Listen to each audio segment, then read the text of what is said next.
नमस्कार सभी श्रोताओं और दर्शकों को। आज हमारे चैनल ऐतिहासिक यात्रा की यात्रा निकलकर पहुंच गई है अनूठी महाभारत के अजब अनोखे रिश्ते।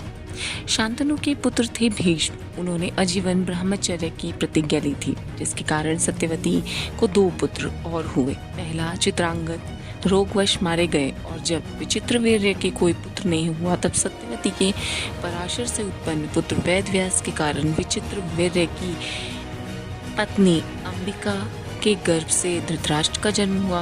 अंबालिका के गर्भ से पांडु का जन्म हुआ और एक दासी के वेदव्यास जी ने विदुर नाम की संतान दी थी। धृतराष्ट्र का विवाह गंधारी से हुआ था, लेकिन जब धृतराष्ट्र से गंधारी को कोई संतान नहीं हुई तो सत्यवती, जो धृतराष्ट्र की दादी थी, उन्होंने वेदव्यास को बुलाया और वेदव्यास के कारण गांधारी ने गर्भ धारण किया।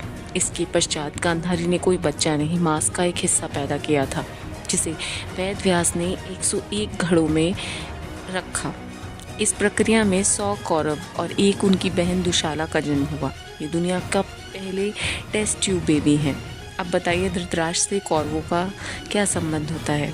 महाराष्ट्र पांडु की पत्नी और 3 पांडवों की माँ कुंती भगवान श्री कृष्ण की बुआ अर्थात वासुदेव जी की बहन थी, को कुंवारेपन में महर्षि दुर्वासा ने वरदान दिया था, जिसके चलते वह किसी भी देवता का आह्वान करके उनसे संतान प्राप्त कर सकती थी। अनजाने हेतु उन्होंने सूर्य का आह्वान किया और कर्ण का जन्म हुआ।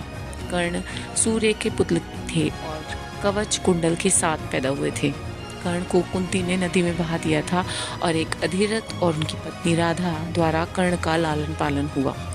पांडु की 2 पत्नियां थीं, कुंती और माद्री। कुंती ने धर्मराज से युधिष्ठिर, इंद्र से अर्जुन, पवनदेव से भीम का जन्म हुआ, जबकि माद्री ने अश्विन कुमारों के साथ समागम करके नकुल और सहदेव को जन्म दिया। मोटा मोटा ना कौरव धृतराष्ट्र के पुत्र थे और ना ही 6 पांडव पांडु के पुत्र थे, क्योंकि उस दौर में डीएनए नहीं होता था, तो हो सकता है कि किसी को कुछ पता नहीं चला। द्रौपदी उस दौर की इकलौती महिला थी जिनके 5 पति थे। इन सब से उनको एक एक पुत्र उत्पन्न हुआ, जिन्हें महाभारत में युद्ध में अश्वत्थामा ने छल से मार दिया था। महाभारत में श्री कृष्ण और अर्जुन प्रिय मित्र थे, लेकिन बलराम अपनी बहन सुभद्रा से अर्जुन का विवाह करने को तैयार नहीं थे। लेकिन कृष्ण अपनी बहन सुभद्रा को अर्जुन के घर ही भेजना चाहते थे, इसलिए उन्होंने अर्जुन को सुभद्रा का हरण करने की सलाह दी। अर्जुन का पुत्र अभिमन्यु, पत्नी वत्सला बलराम की बेटी थी। अर्जुन की पत्नी सुभद्रा बलराम की बहन, तो सुभद्रा बलराम की बहन थी, समदंडी बन गई। जिन मुस्लिम सोसाइटीज़ को हम कज़न मैरिज के लिए ब्लेम करते हैं, आज से हज़ारों साल पहले वो हमारे यहाँ ही शुरू की गई थी। कृष्ण ने भी अपनी कज़न से शादी की थी। उनकी एक बीवी मित्रविंदा अवंती के राजा जयसेन की बेटी थी। एक दिन अर्जुन और कृष्ण उज्जैनी गए और वहाँ की राजकुमारी मित्रविंदा को स्वयंवर में जीत कर ले आए।